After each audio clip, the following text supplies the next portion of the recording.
Did you know that Minecraft mob votes have been causing more controversy than excitement? In this video, we'll delve into the history of Minecraft mob vote, from the bizarre choices in 2017 to the questionable outcomes in 2020 and 2021. We'll also explore the unexpected impact of Biome Vote on the game's development. Stay tuned to find out why Mojang might need to rethink how they introduce new mobs and why these votes have left the Minecraft community in a cycle of hope and disappointment. In the world of Minecraft, over the years, there have been 5 distinct instances where players were asked to vote on new additions to the game. These votes, commonly referred to as mob vote, have had their share of ups and downs, leading to both excitement and disappointment within the Minecraft community. It all began back in 2017 when Mojang, the developer behind Minecraft, found themselves in a bit of a quandary. The game was experiencing a decline in player enthusiasm, and something needed to be done to rekindle the spark of excitement. At the time, Minecraft was at a crossroads, and Mojang needed to come up with an ingenious plan to reignite the community's passion for the game. The concept they devised was simple yet exciting: a mob vote. They presented the Minecraft community with 4 unique mob options to choose from. These options included a tentacle squid monster, a flying hunter, a blaze with shields for arms, and a mysterious creature that left many scratching their heads. What set these mobs apart was that each of them possessed special and unique abilities, promising to bring fresh dynamics to the game.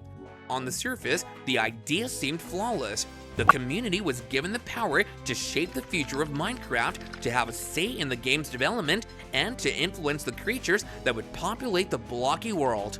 What could possibly go wrong with such an engaging and interactive concept, right? However, as the story unfolds, you'll see that despite the community's best intentions, the mob votes often led to unexpected outcomes. Surprisingly, and perhaps against all the odds, the Minecraft community ended up choosing the option that was arguably the least exciting of the bunch. It was a decision that left many scratching their heads. The potential was vast, and any of the other 3 mobs could have injected new life into the game. For instance, the tentacled squid monster seemed like a perfect fit for the upcoming aquatic update. It had the potential to introduce fascinating underwater adventures and challenges.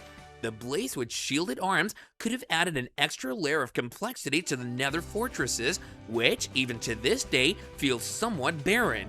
The mysterious, enigmatic creature could have introduced the ability to disenchant items, a feature that was missing from the game, and could have added depth to the enchanting mechanics. Yet, to the bewilderment of many, the Phantom emerged as the victor in the mob vote. It was a one-time slip, many thought. Surely, the subsequent mob vote would yield better results.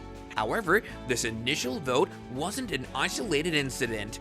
It was the beginning of a trend where the most underwhelming choice often emerged. In the year 2019, the Minecraft community found itself in another significant decision-making process. However, this time, the choice presented to players was not about mobs, it was about biomes.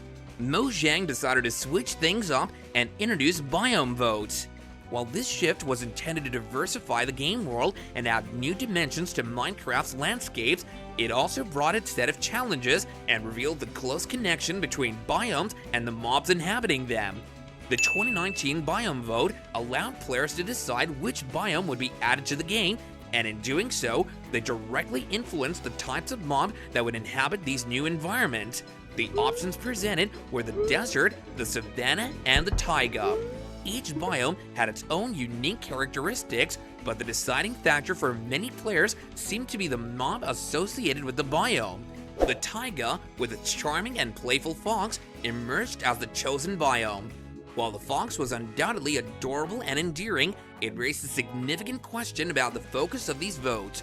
Should the selection of biomes be primarily influenced by the mobs they contain, or should it be based upon the potential features and unique elements that each biome can bring to the game? The taiga, once incorporated into Minecraft, did introduce the fox, a beloved creature known for its playful antics and resourceful behavior. However, in terms of significant changes to the biome itself, there weren't many to be seen. A few tweaks were made, including the addition of berries, but the landscape remained largely unchanged. This left some players feeling that the Biome Vote hadn't brought the desired diversity and depth to the game's environment. What made the situation more perplexing was that the other biomes, the desert and the savanna, had the potential to introduce exciting and distinct elements to the game. For example, the desert could have offered new types of desert plants, unique structures, or perhaps even a different kind of desert creature. The savanna, known for its wide plains and majestic baobab trees, could have introduced herds of exotic animals or even some intriguing insects like termites to interact with. These possibilities seemed promising, but they were overshadowed by the cuteness of the fox. While players were appreciative of the addition of the fox and its playful nature, there was a growing sentiment that the Biome Vote should prioritize what each biome could bring to the game in terms of gameplay and visual diversity. It was clear that the focus had shifted, with the presence of specific mobs heavily influencing the choices. In 2020, the Minecraft community found itself once again faced with a mob vote. The options presented this time were the Moo Bloom, the Glow Squid, and the Isology. Each of these potential additions had its unique characteristics and quirks, but as history would suggest, the choice would not be straightforward. The Moo Bloom, a bovine-like creature, was a charming addition but lacked any particularly exciting abilities. It seemed content to wander the Minecraft world without any significant impact on gameplay. Then there was the Glow Squid, which, as the name suggests, had a radiant quality to it. However, beyond its luminescent appearance, it didn't offer much in terms of gameplay dynamics. And last but not least, there was the Isology, a mob that showed a somewhat engaging ability during the vote trailer. It could summon a massive block of ice to strike the player, making it the only option that seemed to have a tangible impact on the game. In keeping with the pattern established in the past, the Isology was the choice that emerged victorious. It was perhaps the only biome among the three that was demonstrated to do something unique. In 2021, the Minecraft community found itself once again at the crossroads of a mob vote, and this time there was a sense of hope. This vote represented a chance to learn from past experiences and conduct a mob vote that would truly satisfy the player base. The choices presented in the 2021 mob vote were the Glare, the A.A.A, and the Copper Golem. As the voting started, players held their breath, hoping for an outcome that would be genuinely exciting and game-changing. The Glare, a mysterious floating eye-like creature, appeared as the first option. Yet, it was clear that this mob didn't generate much excitement within the community. While it had a unique appearance and eerie ambience to it, its practical applications in the game were somewhat unclear. As players pondered the possibilities, it became apparent that the Glare was a choice that leaned heavily on its visual appeal rather than any meaningful gameplay contributions. Next in line was the A.A.A, a mob with a function that seemed promising on the surface. The A.A.A could repair items, a mechanic that had the potential to be highly useful. However, it also came with a significant caveat. To obtain the A.A.A, players had to find one of the rarest structures in the game, the Towering Pillager Outpost. This structure was elusive and challenging to locate, meaning that acquiring the A.A.A was no easy task. Consequently, many players found the utility of the A.A.A insufficient to warrant the substantial effort required to acquire it. Finally, there was the Copper Golem, a choice that stood out as the most practical and intriguing of the three options. The Copper Golem had the potential to interact with lightning, harnessing its power to improve or degrade various elements in the game. This added a layer of complexity and depth to Minecraft's dynamic environment, which was something that the community had been longing for.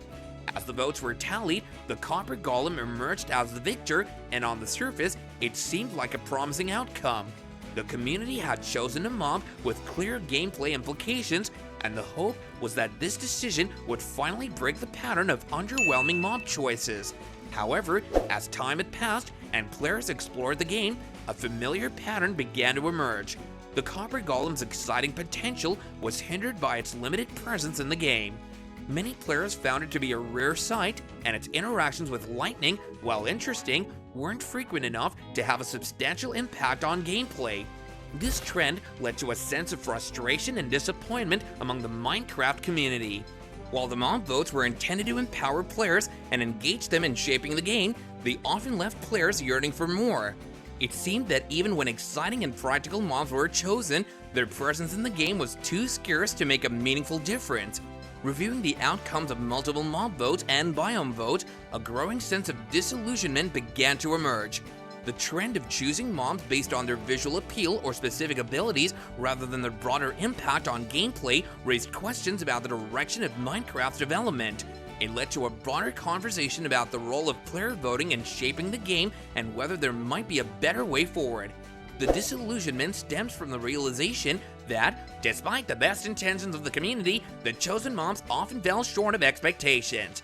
Many players had eagerly anticipated exciting and game-changing additions, only to find themselves disappointed by the final outcomes. Even those who had voted for the winning mobs sometimes found that they didn't live up to their initial enthusiasm. In light of these observations and the growing frustration within the community, a suggestion began to gain traction. Perhaps it was time for Mojang to reconsider the mob vote and, more broadly, the community-driven decision-making process. This proposed change was straightforward: halt the mob vote, abandon the Biome Vote, and instead have Mojang simply announce the mobs they intended to add to the game in upcoming updates. This shift would eliminate the cycle of hope and disappointment that had categorized previous voting processes. If you enjoyed this video and wish to see more gaming content, then don't forget to like, subscribe, and hit that notification bell.